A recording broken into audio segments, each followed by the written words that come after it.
예. 이 김동연 경제부총리 같은 경우도 이 소득주도 성장이 긍정이든 부정이든 짧은 시간 내에 정책 효과를 이렇게 판단하기는 쉽지 않다고 그랬어요. 그러니까 이제 이런 소상공인 자영업자들의 이제 이 근본적으로 구조적인 문제가 지금 한꺼번에 다 나오는 거냐, 이런 시각을 지금 이제 문재인 정부나 또 집권당 민주당에서는 집중적으로 제기하고 있는 거예요. 예.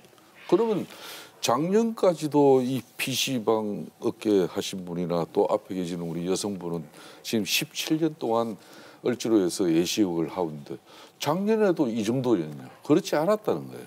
문재인 정부 들어서서 1년 만에 소득주도 성장 정책이라는 이 경제 정책을 가지고 한마디로 이 경제를 작동을 시켰는데, 이게 결론은 소비 심리가 위축되고 이런 소득 감소가 일어나니까 예식업 밖에 가서 예식이 줄어드는 겁니다. 또 당연히 PC방에서 일하는 혼자서 감당이 안 되는 게 일하는 사람 최저임금 오르니까 최저임금 부담 늘어나니까 그만큼 어려워진 거예요. 이런 것 자체를 우리가 부정하면서 뭐 최저임금 문제 이것 때문에 아니다. 저는 최저임금 올려야 된다고 봅니다. 그렇지만은 이건 스텝 바이 스텝 점진적인 임금 인상이 이어져야 되는 것인데, 지금 보십시오. 결론은 최저임금 인상에서 한 15만 원 정도의 최저임금 인상 효과는 나왔어요. 그렇지만 가령 10명이 일하던 자리에 업주는 3명을 내보내고 7명으로 일을 하게 됩니다. 그러면 그 7명의 또 노동 강도는 더 세워져 버렸어요. 그래서 이 최저임금의 정책적인 효과라는 게 이게 면밀하게 검토하면서, 아무리 문재인 대통령이 대선 때 1만 원 공약을 걸었지만은 예. 대통령 대선 공약대로 그대로 가버리면 나라 감당이 안 되는 겁니다.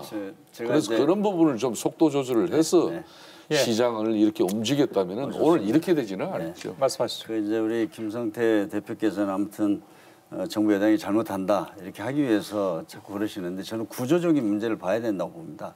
우리나라는 지금 자영업 비중이 21%입니다. OECD가 10%거든요. 그렇죠. 지금 치킨집이 전국에 4만 개고요. 그 다음에 또 뭡니까, 저 커피숍이 10만 개입니다. 지금 이게 너무나 많고, 그 다음에 또 최근에는 지금 온라인 거래, 요즘 여기 계시는 우리 젊은 그 여성분들이나 이런 분들은 거의 온라인으로 요즘 쇼핑해서 작년 대비해서 그쪽 시장이 한 23%가 늘었습니다. 1년 사이에.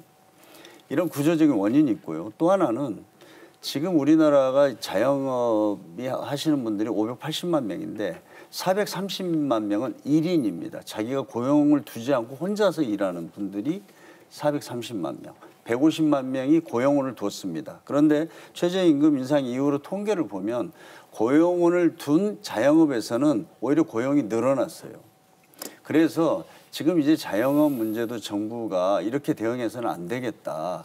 우선 이 1인 고용인, 1인 자영업은 사실 여기는 그냥 임금 근로자와 똑같이 해서 여러 가지 그 사회의 어떤 복지 혜택을 주어야 이 문제가 해결이 되겠다는 그런 결론까지도 저희가 도달했습니다. 왜 그러냐면 이거는 너무 이렇게 그 과당 경쟁 어떤 시스템으로 되어 있는 데다가 아까 말한 온라인 그 거래처럼 계속 그런 쪽이 늘어나고, 그래서 이 부분에 대해서는 다른 어떤 방법이 있으면 한번 말씀을 해줘 보십시오. 그 1인 고용원들에 대해서 그러면 어떻게 해야 되는지.